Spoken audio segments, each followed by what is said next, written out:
This is Hubwonk. I'm Joe Selvaggi. Welcome to Hubwonk, a podcast of Pioneer Institute, a think tank in Boston. Massachusetts has enjoyed a generation-long economic renaissance driven by its cultivation of new technologies, such as biotech, as well as its attracting older firms to relocate, such as General Electric. This success is owed in no small part from its decision to eschew its former high tax policies that had earned it the nickname of Taxachusetts and embark on a glide toward a lower income tax rate to one near middle of the nationwide pack. Despite the clear demonstrated success of the state's more moderate tax policy, this November, Massachusetts voters will be asked to amend its constitution to instantiate an 80% income tax increase for its highest earners. This euphemistically labeled Fair Share Amendment, a tax on any income over $1 million, comes at a remarkable time when the state coffers are bulging from billions in budget surplus revenue and from generous federal stimulus and aid for infrastructure. While its backers assure voters that the money will be well spent, fair share advocates must address voters' reasonable concerns that returning to past high tax policies will not also return the Massachusetts economy back to economic stagnation and malaise. Indeed, what lessons should voters take from the success of our past? And what can we learn from other states that chose to raise taxes on high earners in the past and are now dealing with the consequences? My guest today is Greg Sullivan, Senior Fellow at Pioneer Institute and author of the book, Back to Taxachusetts, which is set to release this week. Mr. Sullivan will share with us the themes of his book based on careful research and analysis of the decades-long success of the Massachusetts economy and contrast our outcomes with those of other states, such as Connecticut and California, that levied higher rates on their state's highest earners. We will discuss who will likely be affected by a so-called millionaires tax and why such taxes can be so destructive to the long-term health of a state's economy. He will also speak to his concern that, contrary to the assurance of the amendment's supporters, the new revenue may be spent merely to increase the size, but not the quality, of our state's government. When I return, I'll be joined by Senior Fellow and author Greg Sullivan. Okay, we're back. This is Hubwonk. I'm Joe Selvaggi, and I'm now pleased to be joined by Pioneer Institute's Senior Fellow and co-author of the soon-to-be-released book, Back to Taxachusetts, Greg Sullivan. Welcome back to Hubwonk, Greg. Thanks, Joe. Okay, I just finished reading an early copy of your new book. I found it wonderfully informative, interesting, and chock full of data that even though I do many topics on these same issues, I learned a great deal from the book. So, but before we get into the book, let's take a wider view and say, who did you sat down and wrote this book? Who is your target audience? Who do you expect to pick up this book and learn something? Number one, we're hoping to get the word out to the general public and the voting public indirectly by putting out facts and figures, solid statistical analysis out there as part of the dialogue. And that's right now, a lot of the work we did was in an effort to get information to the legislature as well. But now the legislature's put it on the ballot for November. So that ship has sailed. So this is all about the general public. So we're trying to reach, let's say, the general public, but I know from my own emails, I get plenty of emails that say, from people who clearly think all taxes are bad. I understand their arguments, and there's certainly folks out there who think, all taxes are good. They all make for a better society. So it seems to me from reading the book that you're trying to aim for the persuadable middle, if there is still such a thing, much the same way we try to do here at Hubwonk. So let's start at the beginning. I moved to Massachusetts way back in 1993, and back then we were known as Taxachusetts. So here we are much later, and we're no longer known that way. So let's get a little bit of history. Why were we known as Taxachusetts in the past? The term Taxachusetts was no joke. Massachusetts was ranked as the third highest taxing state in the country in 1970. And that's by the Tax Foundation, the combination of income taxes and local property taxes. And that began to change in 1980 when Proposition 2.5 passed. That was the initiative petition that put limits on the amount of local property taxes. And the legislature also followed up by reducing income tax rate from 1.5.6% down to 5%. Those two things really made Massachusetts kind of reformed Taxachusetts. Taxachusetts really has ended. I mean, I think that the voters of Massachusetts and the state legislature made a decision that taxation levels that are very high were hurting the economy, and they've addressed it. Right now, we're in the middle of the pack. We're like ranked 24th out of 50 states in terms of our combined state and local property taxes. That's a big difference from being among the very, very highest to the middle of the road. And it's an economic advantage to us to be reasonable tax state. Well, being in the middle, I suppose, is a good place on this index. So we're neither bad nor good. We're somewhere in the middle. So folks, we're in the middle. All right. So from bad to average, I'm happy with that. Now, as those of us who advocate generally for lower taxes or more business-friendly environments, we say that lowering taxes does have the effect of encouraging more growth and therefore ultimately more taxes. But what has been the effect since becoming going from the worst to the middle of the pack over the last 30 or 40 years? Have we indeed, have those promises been kept? Has the Massachusetts economy boomed in that time? Yes. The best way to look at it, this issue is to look at comparing Connecticut and Massachusetts. Everybody knows that Massachusetts basically pirated away GE. One of the nation's premier companies from Connecticut moved to Massachusetts right after Connecticut boomed their taxes on individuals and affecting companies as well. So Massachusetts has done very, very well in comparison to other New England states because of our economic competitiveness. The problem is that we're in a very, very competitive environment among the states, looking for companies to locate here and to stay here. Very fierce competition, and we're kind of up against it in New England for a number of reasons. Sure. So I want to get into, I want to take apart all of those issues. So you say we're doing well, we're doing particularly well compared to our neighbor in Connecticut. So I want to unpack a lot of the themes in the book here, but let's start at the beginning. I think the common thread through the whole book, this fear of becoming Taxachusetts again, is largely predicated on this new ballot measure that's coming down for voters in 2022 of November. Which call it what you will. Some call it the fair share tax, some call it Prop 80 or the millionaires tax. But for our listeners who aren't studying this all the time, what is it that they will be asked to vote on? What is this fair share amendment that they'll be asked to vote on in November? Well, the fair share amendment that's going to be on the ballot in November would add a 80% increase to the top marginal tax rate for income over $1 million. And this would change Massachusetts from being basically in the middle of the pack in the country with a pretty decent advantageous tax rate to being among the very highest in the country. And that's the proposal, if it's adopted, would apply to income over $1 million.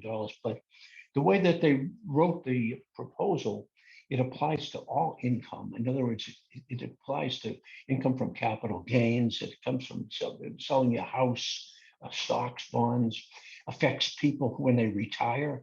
If for somebody who sells their business, that's their retirement, their nest egg. They're one-time millionaires. That's one of the problems with it, is that it's going to apply kind of indiscriminately, not to what most people consider to be millionaires, but people who happen to earn $1 million when they retired and sold their business. So that's the problem with this bill. Indeed, your book takes apart who are these quote unquote millionaires, but let's back up even further and say, who would back such a measure? Who thinks such a thing is a good idea? Well, the proponents of the measure are mostly made up of state employees and public employees through their unions. And that should really tell you something about it, because one of the things we pointed out here is when this same kind of proposal passed in California, as you pointed out in previous HubWalk shows, which are excellent. What happened was the economy really started to decline, and but the money that they received, which was promised to be going to education, K through 12, and community colleges, they didn't do it. They never raised the amount of money above the minimum constitutional level in California. And in California, public payrolls increased by more than 100% more than the average of the country. So it can be, there's an element of this that becomes a huge cash trough that the legislature can spend at whatever it wants. I think, yes, indeed. You pointed to earlier shows. I just want to make sure we address our listeners who maybe haven't listened to all earlier shows about this. So effectively, it levies a tax, a 80% increase on the highest marginal rate for earners. And I believe, again, some of the controversy is where will that money go? I think its advocates promise it will go to education or transportation, things that people really like. But your research and your book point out that similar promises by other states, specifically California, where they said all this new money will go to transportation and education. And as your book points out, not a single penny more than the minimum went to education. Nothing changed before and after. They got slightly more revenue because the state got more revenue, but as a percentage of the budget, it's remained the same. Let me ask a little side question. We see a lot of headlines now, to the surprise of many, I guess, perhaps all people, regardless of where they stand. We're experiencing here in Massachusetts revenue surpluses in the billions of dollars. Now, we had all thought that COVID would mean business or tax revenue would decrease. I saw a 1 month surplus of $2 billion in just a single month. Why would advocates suggest a massive tax increase while we don't know what to do with the money we're already taking in? Well, yeah, I mean, Massachusetts during COVID, the forecasts for the economic recovery were very conservative, as everyone was really, really worried going back to the beginning of like March 2020.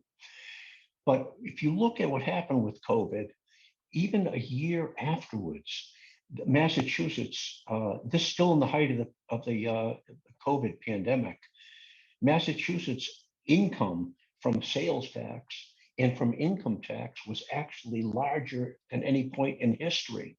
In other words, the economy, the COVID economic downturn was very concentrated in certain industries, tourism related and travel related, restaurants, bars.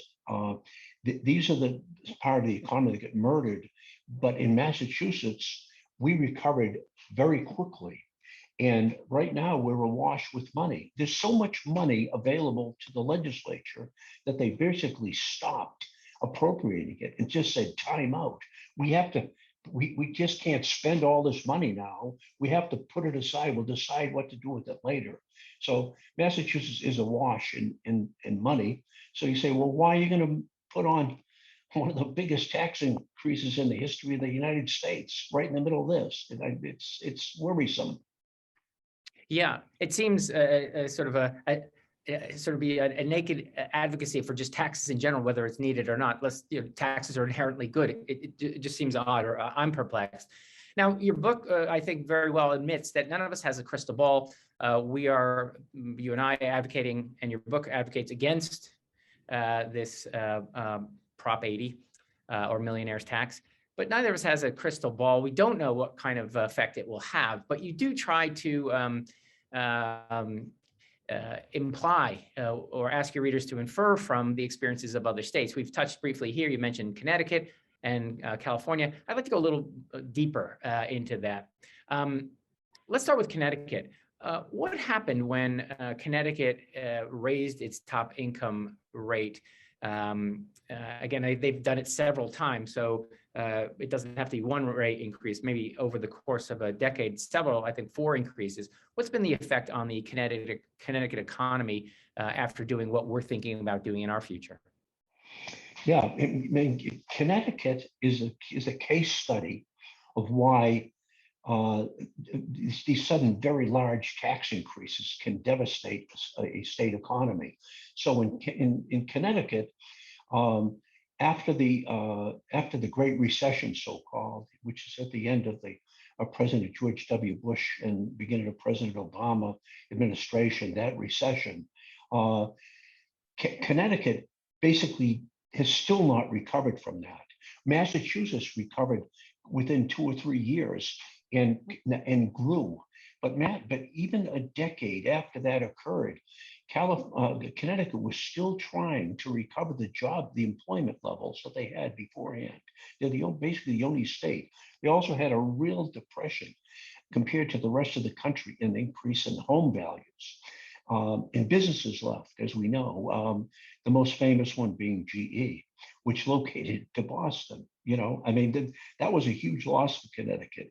And so it just shows you that these tax increases have effects on the general economy, and the general economy can bring about adverse effects, a downturn that far outstrip the value of the tax increase.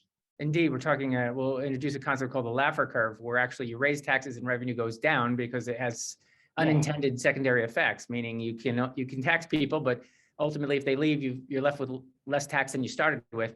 Your book mentions, in fact, in Connecticut, in 1 year, you measure it by net outflow of income. 1 year, 2018, before COVID, $1.2 billion in net gross income in 1 year.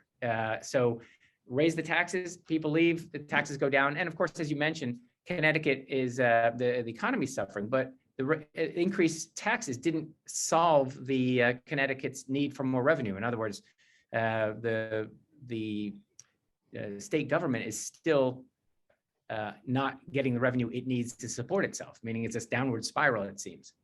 Yeah, I mean, if you look at California, so in California, that's really Massachusetts' #1 competitor in some respects in the country, because they're a very high-tech center, and Massachusetts competes. So they decided out there to really have a high millionaires tax, and they put it in effect, and then companies started to leave.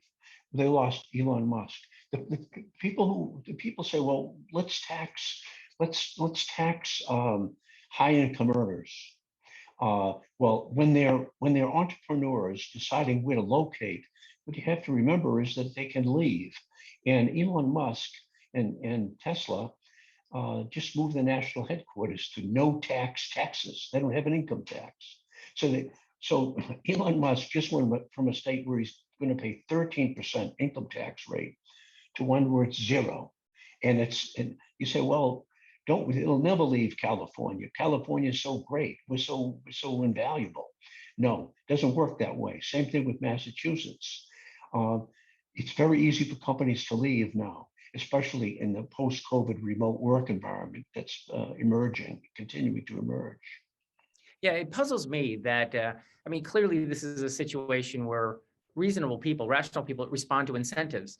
I'm amazed by the number of people who want to, let's say, impose a 5-cent cost on a tax on a bag at the grocery store, with the hope that people will bring their own bags to avoid a 5% tax, or whatever you want to call it.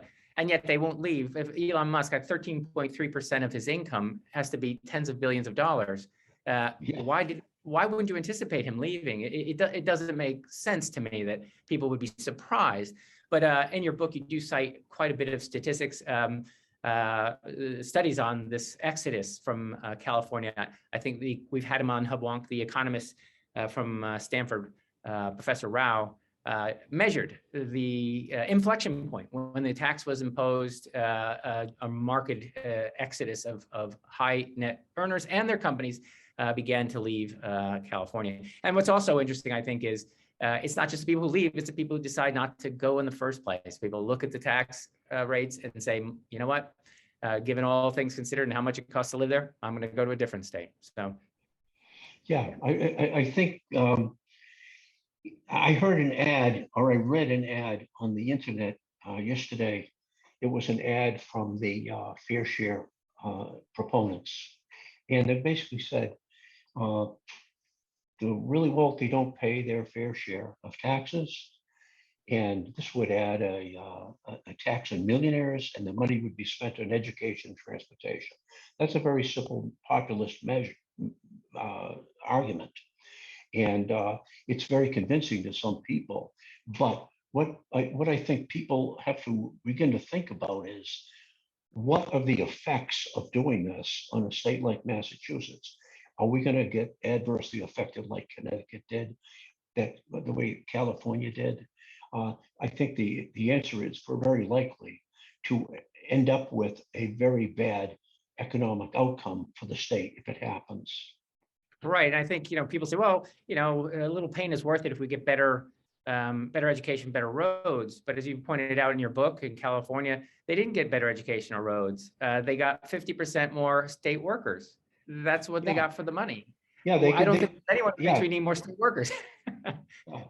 I mean, in California, after this was a really big tax increase, like is being proposed here, and it was sold on the idea that we're going to spend money in education. In the end, they didn't spend. They spent, I think, it was 0.1% more than the constitutional minimum. They never rose. It never rose above that. So, and the money was spent on increase in public employee payroll, which was increased precipitously. And that's one of the problems, is that it's sold as a sweetener. Vote for this for education, transportation, but it's already been dispositively determined by a previous Supreme Court case and statements made by the state attorney general's office that the money doesn't have to be spent on education, transportation. The legislature can spend it whatever it wants. Of course, money is fungible. So if they want to promise it goes to education, they simply reduce the old dollars by the same amount they add the new dollars, and thereby keep their promise. And not one new penny goes to education. Now, we sort of touched on it briefly, but close to the top of the show, you mentioned that we're labeling millionaires as those people who earn more than $1 million in a year. But you mentioned only briefly, but go into it in depth in your book.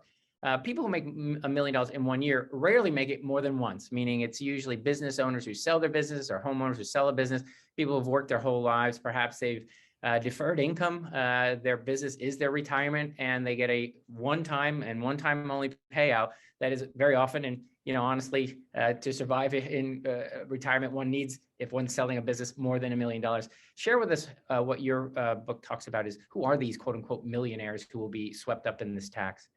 Yeah, I mean, going back in the history of the United States, it used to be more than 70% of private sector employees had a pension plan.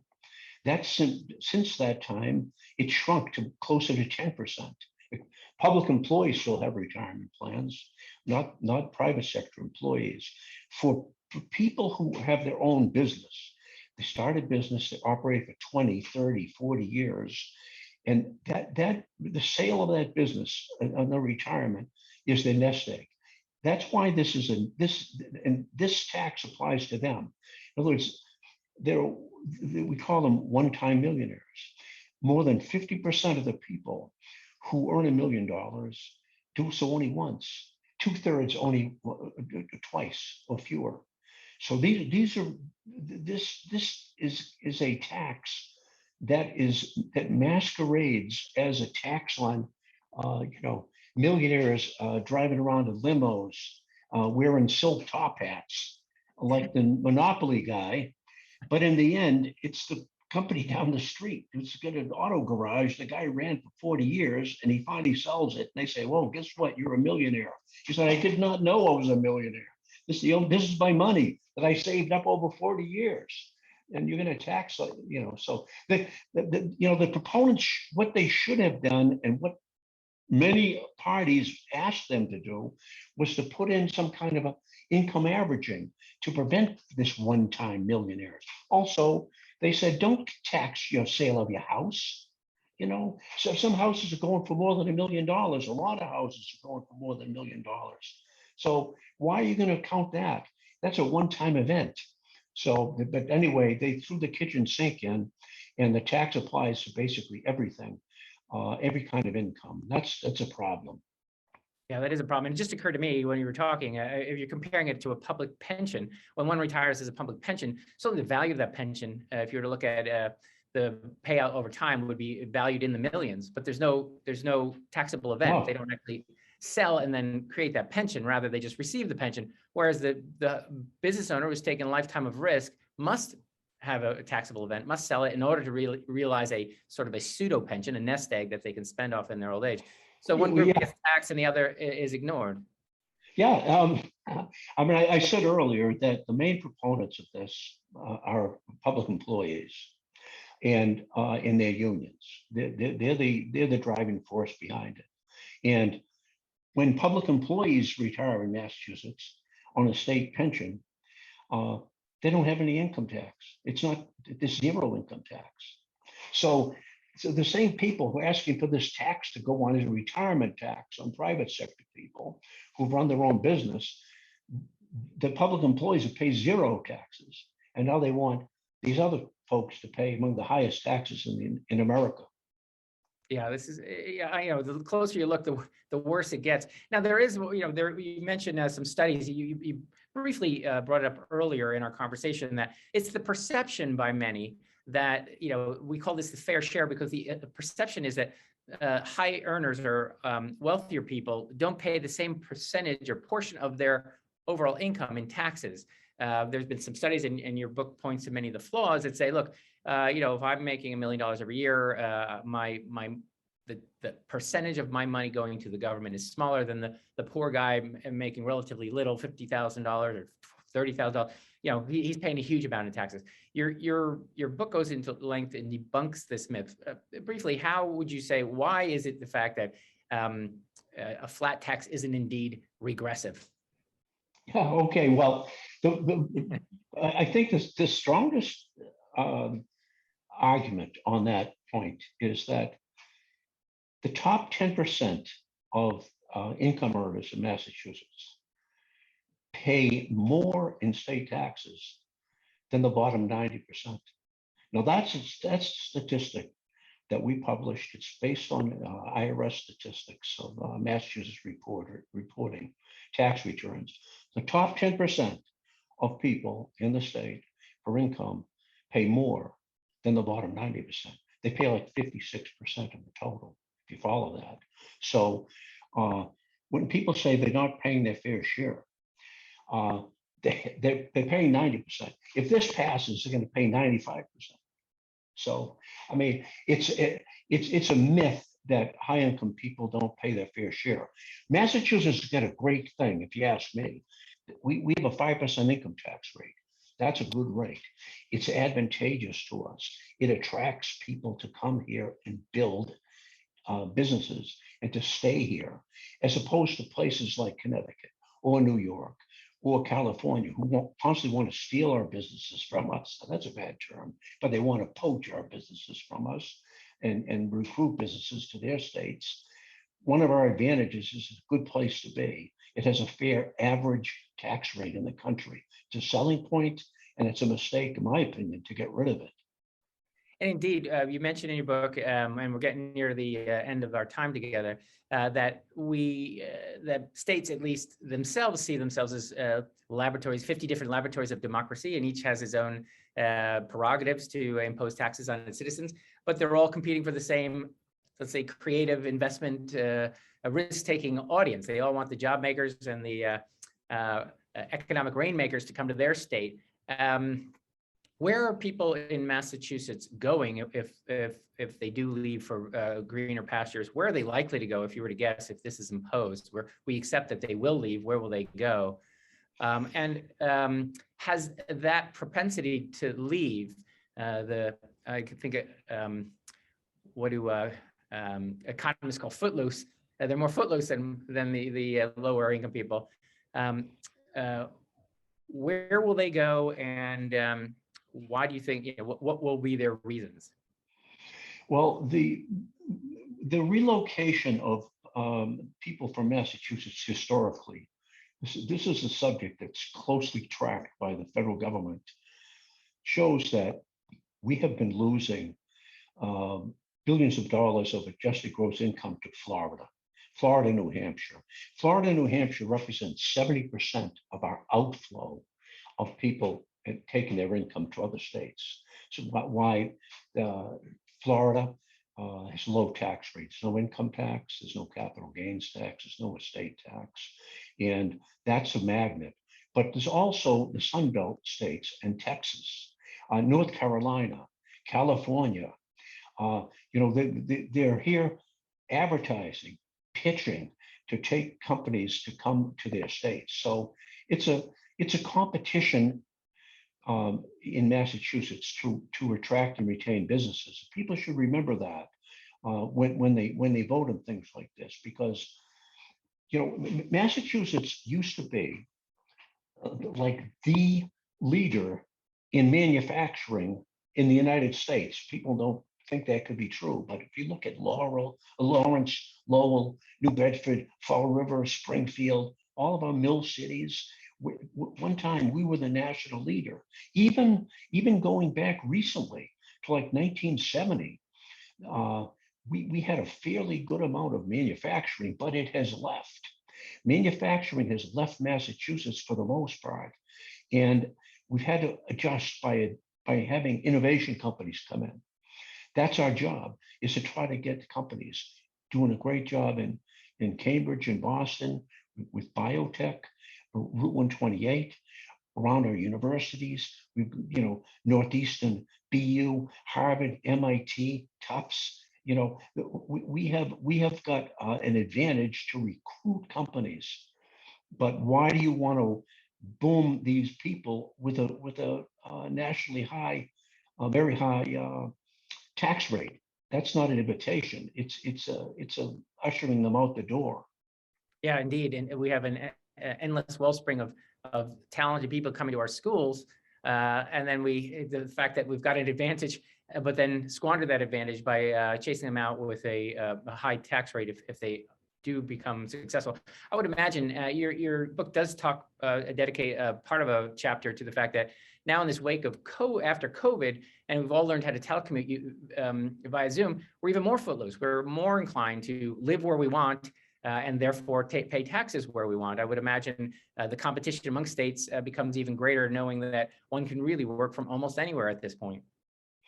Yeah, it's been a real game changer, the shift to remote work. It grew during COVID, and it has legs, is what we're seeing. So when a company is deciding to whether or not to come to Massachusetts, we have a very high cost of living. We have a high cost of living compared to other areas in the country. That's a disadvantage for location. But one advantage we do have is that the state of Massachusetts has been on a pro-economic growth strategy since 1970 to reverse our Taxachusetts reputation, and I think we've done a good job of ending Taxachusetts. And I think that this proposal, in one fell swoop, will trigger us back to that economic adverse effect of very high taxes. It's a shame. It seems perhaps every generation needs to learn again the lessons of the past. I hope we can avoid putting our hand on the stove again and learn from other states' mistakes instead of insisting on doing it ourselves. So we're at the end of the time together. We certainly haven't addressed all the issues in the book. It's a wonderful book, full of facts and figures. Where can our listeners buy your book so they can read it for themselves? Amazon.com. You can also contact www.pioneerinstitute.org. Okay. And this can be readily available. Wonderful, wonderful. Yeah, I'm expecting Amazon will have it. It might not be at the Harvard bookstore just yet. It won't be on that front page there. Now, also, I think you also have this should release before the event. If there's still tickets left, you're having I think Pioneer's having a book release event coming up. Do you know the day or how our listeners can buy tickets for that? Yeah, that's again, to make a reservation for the unfolding there, it's going to be, you go on www.pioneerinstitute.org, and it's very easy to do. Wonderful. Well, they can go there for our Hubwalk podcast, and also for your book, and also to reserve their space for the book launch. So well done. Very good job, Greg. This book was a fun read, an easy read, and a wonderful resource when let's say our reachable, our persuadable middle voters, when they're going to that ballot, they'll at least be armed with a good deal of information. Thank you very much for writing the book. And thanks again for joining me on Hubwalk once again. Thanks, Joe. Pleasure. This has been another episode of Hubwonk. If you enjoyed today's episode, there are several ways to support the show. It would be easier for you and better for us if you subscribe to Hubwonk on your iTunes podcatcher. If you want to make it easier for others to find Hubwonk, it would be great if you offer a 5-star rating or a favorable review. We're always grateful if you want to share Hubwonk with friends. If you have ideas or comments or suggestions for me for future episode topics, you're welcome to email me at hubwonk@pioneerinstitute.org. Please join me next week for a new episode of Hubwonk.